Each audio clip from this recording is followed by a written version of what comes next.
ทุกคนมื้อนี้เฮาเฮ็ดออมเนื้อหรือว่าออมซีนใส่ผักชีเนาะมาเปิดเลยใส่ผักกาดหลายอย่างนี่สีสันน่ากินบ่ครับทุกคนมาเด้อเดี๋ยวใส่ผักนางตูทีหลังมานี่ไงของแซ่บอุ้ยเต็มหม้ออายะมื้อนี้ฮะนี่ไงของแท้ออมใส่ผักชีเด้อทุกคนเด้อนี่มาขยะจุบสุดยอดมื้อนี้ฟังเสียงหมอคนเลย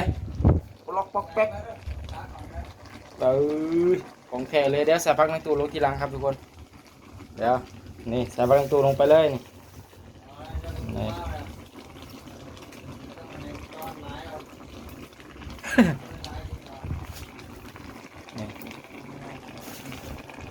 นี่เลยใส่ผักในตู้ลงไปเลยทุกคนมาโคลเคลหรือว่าโลเคเลก่อนนะอุ้ยถ้าเห็นเป็นถุงขายเนี่ยก็ได้อยู่ประมาณ500 กว่าบาทถุงละ50 บาทเนาะเซฟกระทะเหล็กนี่ไงโอ้โหหอมผักนางตูยอดเลยทุกคนอุ้ยลูกพี่โอเคมาซีมันก่อนฟังเสียงมาพด